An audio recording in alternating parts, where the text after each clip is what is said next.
name is Dr. Joanna Nazar, and I am here to talk to you today about different things you can do to help build your immune system and make it efficient. This is a very important topic because now living during the whole COVID-19 pandemic and the world reopening, we need to know other things that we can do to help protect ourselves and our family from exposure and from actually successfully battling this type of virus, or any virus for that matter. All right, so there's quite a few things we can do aside from hand washing and wearing masks that we can actually do to help our internal environment so that if we become exposed to this virus, we will be one of the ones that are asymptomatic and be able to fight it off efficiently and quickly. This will help you feel better, reduce the spread, and will protect you, yourself, and your family, okay, and others as well. So I think this is very, very important for us to speak about.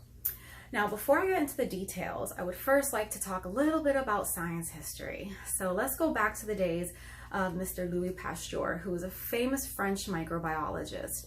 And he actually is the father of the germ theory. So he was the one who realized that there's germs that cause disease and ailments. And it was because of him that we now pasteurize foods to get rid of these tiny little microbes that we can't see, but we know make us ill. Now, there was another biologist and during his time, Mr. Béchamp. And Mr. Béchamp said, okay, well, I believe in these germs, but it's not just about the germ. It's about the environment that it's in, whether it dies or whether it thrives. So it's really not just about the germ. And Mr. Louis Pasteur, in the end of his days, ended up saying a famous quote, saying, it is not just about the microbe, it is about the inner terrain. Okay, and that's very key right now, and that explains a lot. While one person gets sick, the other one doesn't get sick. And we're seeing this with COVID-19. Some people are actually completely asymptomatic. Some people get really sick and they're in bed, and other people end up in the hospital on ventilators, and some don't recover. So that's interesting because it is the same exact virus and it's affecting people differently. So what makes things so different? It's really the internal environment of the person, how much inflammation they already have, and how immune efficient they are. So today I want to talk about different things that we could do to reduce inflammation in the body and help increase immune efficiency and help regulate the immune system. So if it's exposed, it knows what to do and it does it quickly. Okay. Now in my office, I have a lot of illustrations, so that's why I made one here to kind of share with you guys today. I love illustrations because they kind of really help, create a picture, create the story, and that helps people understand more of the pathology and the mechanisms that we're talking about and we're trying to, work with. So let's talk about a little bit of COVID-19 first. So COVID-19 is this virus right here, okay? And it has these spike proteins on it. And it's these spike proteins that actually allows it to enter the cell. So to enter the cell, it needs a gate. In other words, it needs a receptor site that it can bind to. So we're finding that COVID-19 is actually binding to the angiotensin converting enzyme, all right, which is this one, the ACE2, okay? Now, that's why some medications seem to be working. So the chloroquine, also known as Plaquenil, we're finding which actually blocks this whole pathway. So it actually blocks this receptor site and it does not let the COVID enter the cell. Now we're finding that it works for some people and not for others, because there is also another receptor site that it seems like the COVID is also entering in through. But if it is indeed the actual ACE2, then we are actually blocking that pathway with the chloroquine. All right, so many doctors are getting really good results. Some patients are getting great results, others not so much. And I think it just depends on the entry of the actual virus.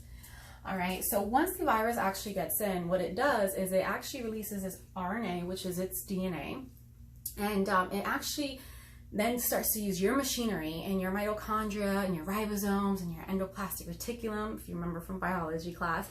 It starts to use your cellular machinery to actually replicate and duplicate its own RNA, and then starts to make its own structural proteins using your machinery, all right? So then it starts to create more of itself. Now, the virus cannot live and it cannot thrive if it does not replicate itself, and it needs that host cell. So if we can block the entry in the first place, it can't get in, and then it can't replicate, and then nothing can happen, okay? So being able to block that is very key. We're finding that zinc is one thing that can actually maybe help block it, and we're finding that it's probably helping the chloroquine, okay? So we're actually kind of doing a lot of studies now to see if the zinc is really increasing the efficacy of the chloroquine. All right. Aside from that, we know of resveratrol, and resveratrol is the great antioxidant that is found in red wine. And so that antioxidant does many different things, and it does also inhibit this receptor site. Okay, now aside from that, that might be a reason why it's very anti-inflammatory. It's good for a lot of autoimmune conditions, and it's actually very antiviral. It's been used in many different type of viruses like herpes 1, herpes simplex 1 and 2. It's been used in hepatitis. It's been used in RSV, which is your respiratory syncytial virus. It's been used in different types of influenzas with good success, and it's been studied. It's been used in clinical trials, and we've actually seen it really succeed in decreasing the amount of time that people take to recover and the amount of symptoms that they're having. So it's an absolutely amazing antioxidant that's found in nature, found in our grapes, and can also help block this entry. Okay, so what happens if it actually gets in? So if the COVID gets into the system and into the cell, into the lungs and the alveoli, this is what ends up happening. So this is the alveoli, which is the center of gas exchange. These are your little air sacs that your lung is full with. And this is what actually allows you to breathe in oxygen and exhale CO2. So that all happens inside here. So if the virus gets in, what ends up happening is the first part of your immune system comes out, okay, and it's ready to create inflammation, acute inflammation. That is very key in the process of getting rid of any type of pathogen. You need that acute inflammatory response to help get the immune system going to really combat an infection. All right, the issue here is that if you already have chronic levels of inflammation, and you're already very inflamed, and then you end up with this virus that causes more inflammation, you have like compounded inflammation. And that could be the reason why one person may recover quickly and the next may not. And it's just because of compounded inflammation. So what ends up happening is you get the mast cells that get released, and they end up causing cause inflammation by creating these interleukins. And when it creates these interleukins, we have interleukin 1, 6, and tumor necrosis factor, which are pro-inflammatory. All right, so this is going to cause a lot of inflammation in the cells. Why it's doing it is because it's trying to actually get rid and kill the actual pathogen. All right, but in the meantime, at the same time, it can affect some of your own tissues and your own cells. All right, so interleukin, IL-1, 6, and TNF, what they do is they also cause edema. So they actually have like interstitial fluid buildup in the actual alveoli. From that, you get cellular debris because you get damage to the actual cell in the alveoli.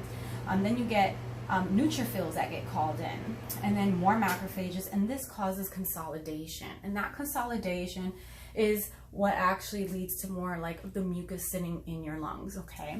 And that can lead to the pneumonia cough. Okay, so how well can you have gas exchange?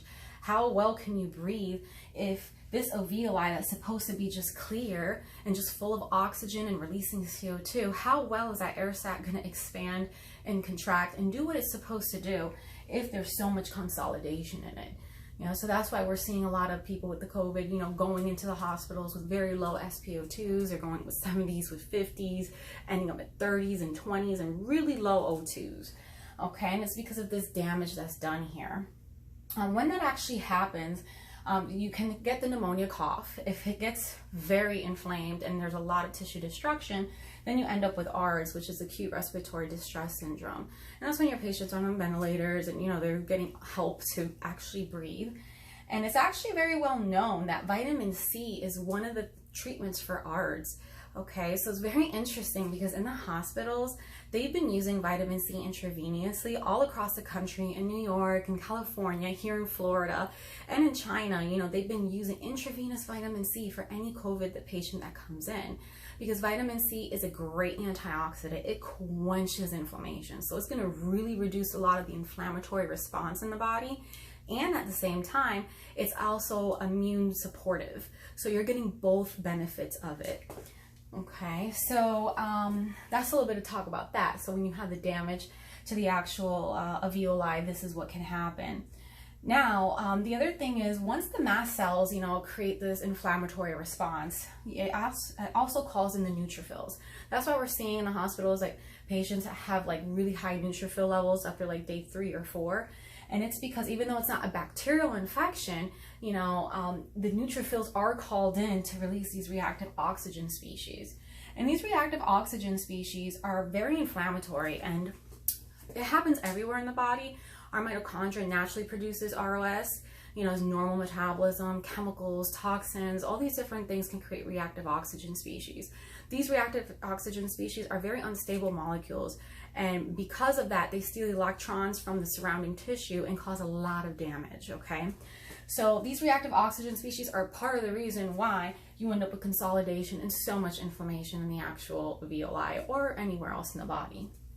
Okay, so there's a few things that I would like to talk about that actually help reduce reactive oxygen species and reduce these interleukins that are very inflammatory. All right, now one thing is that stops the reactive oxygen species and at the same time stops all those inflammatory interleukins is glutathione.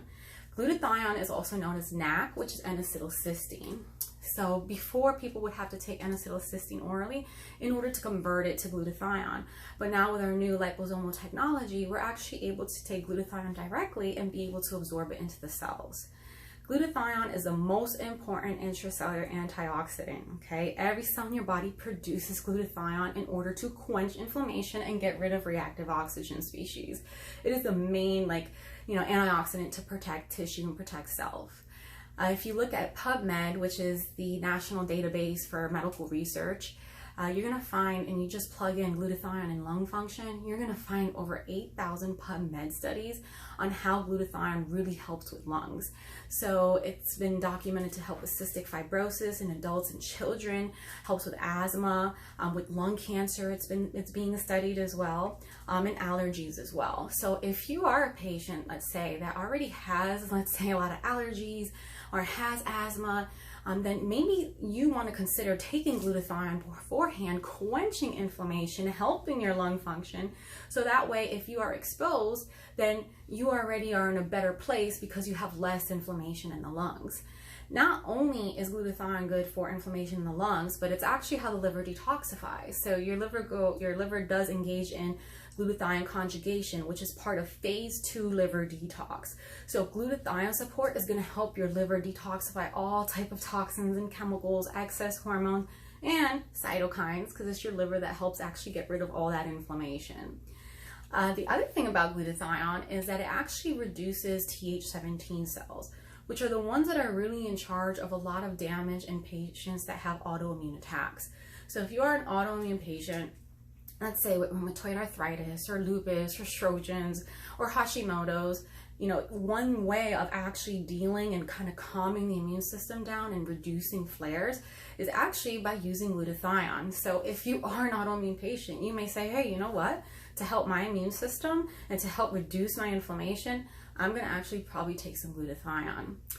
Now, the glutathione, aside from being so anti-inflammatory and such an important and amazing antioxidant, it is also antiviral. So it's been very well documented, very well studied to help with all different types of viruses. RSV, help with herpes, with Epstein-Barr virus, with hepatitis. So it's really been shown to help so much with all these different viruses. So if it can help with all those viruses, then I'm pretty hopeful that it could also help with COVID. So that's to talk about the glutathione. So remember, if you have more allergies, more asthma, more already diagnosed lung disease, and if you have an autoimmune issue, then maybe you want to go ahead and start to take some NAC or glutathione to get your immune system up, have something that's antiviral in it, and at the same time, you can do something to really quench inflammation. Now, the other thing is the resveratrol, which we talked about here. So resveratrol is great because it is going to help decrease these interleukins. All right, so it's going to really decrease inflammation. And that's why resveratrol is known for a lot of inflammation. And aside from helping with these interleukins, it also does reduce nuclear factor kappa beta. Okay, and this is a protein complex that goes onto your DNA and actually it allows for translation of pro-inflammatory cytokines. So that's another way that the actual resveratrol helps you stop produce so much inflammation.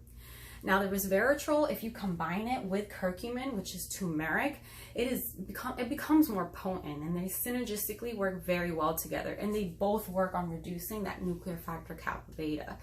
And that protein complex specifically is being found to be higher in COVID patients and is also higher in patients that have arthritis, whether it's rheumatoid arthritis or whether it's regular arthritis. And it's also found in diabetic patients.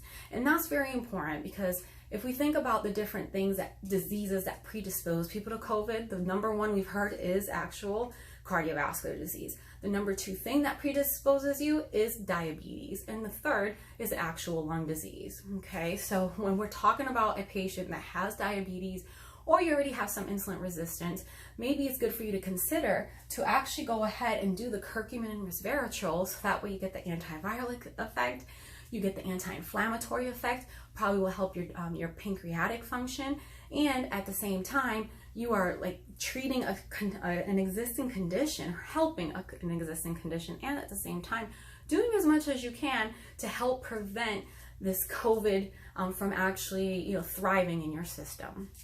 Okay. Now, curcumin itself, it's also antimicrobial. It destroys biofilms in the gut.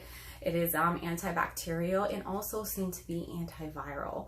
So it's very amazing to, act just like as a basic bug killer. And at the same time, you're going to get all these anti-inflammatory properties from it.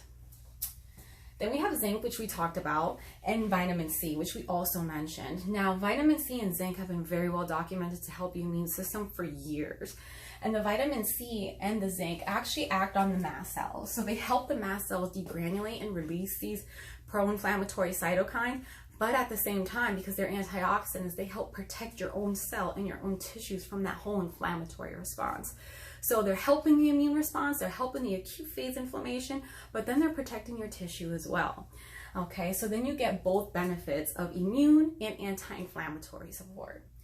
And then the vitamin C and zinc also helps with neutrophilic activity, and that's been well documented and researched. And you can find a lot of that information on PubMed as well. Now, the other thing to talk about is quercetin. So quercetin, I'll kind of talk about more in my next segment, but it's a great flavonoid that actually has been shown to help with COVID as well. And it's actually in one of the Chinese herbal formulas that's being used in China to treat COVID. So I'll expand more on that later. Now, there's certain conditions that will actually increase these interleukins chronically. So our whole idea is to reduce systemic inflammation that you may already have from an existing condition.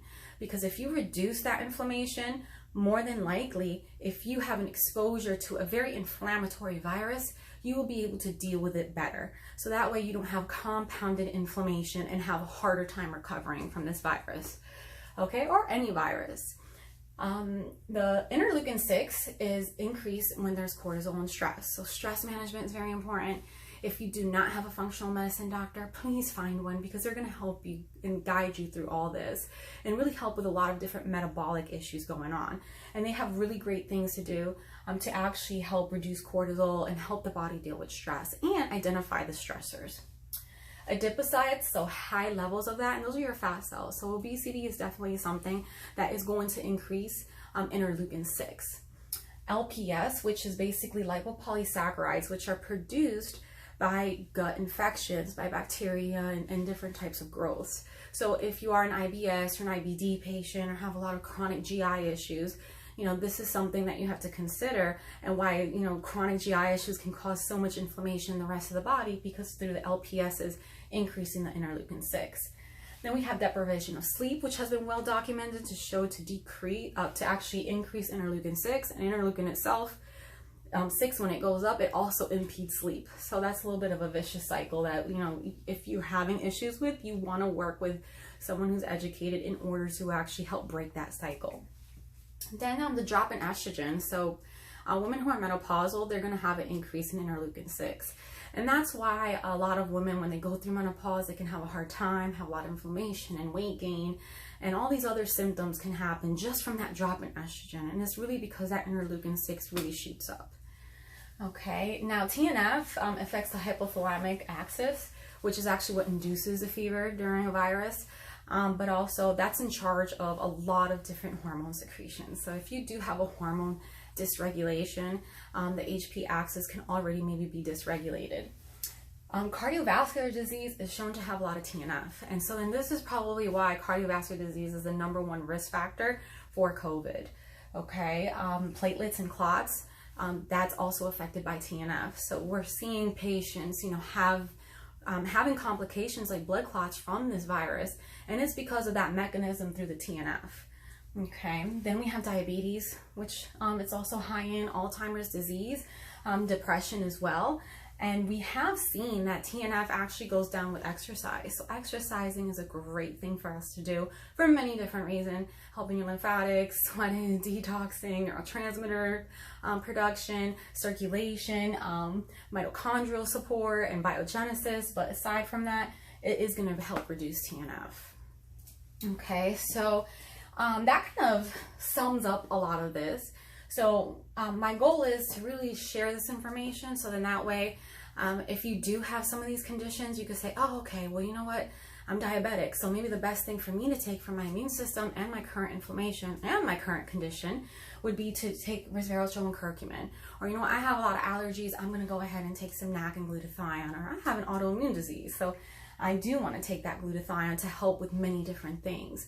So I want you guys to know that there's so much that you can do for yourself during this time, and actually helping your internal environment and building immune efficiency is very key during this time. It's actually key during every flu season and, every spring and fall. But, right now, because this has been such a serious pandemic that we've really seen everywhere, it's really key for us to know that there's something else we can do other than just wash hands and hide and wear masks. There's things that we can do internally. Why is one person recovering, the other person isn't? And this is why. So if you can start to address the whys before it becomes an issue, then why not do it? And at the same time, you could be treating a condition and helping a condition in which you're already dealing with and suffering from. So I really hope that this has given you some insight, some hope, some knowledge, and some power as to what you can do to really help yourself and your family. If you do not have access to these things, you are more than welcome to go to my website, and I do have a link in which you can have access to these things and these different supplements. All right. I also recommend to find a functional medicine doctor to help guide you through this and guide you through any process, really. I think everyone definitely needs to have one because it helps. They will help so much with different types of conditions and getting more into the root of the issue and not just working on symptoms. In my next video, in the next segment, I'll talk a little bit more about different things to do with the T regulatory cells. And I'll talk a little bit more about quercetin, vitamin D, probiotics, and astragalus. So tune in for the next segment to get some more information. Thank you.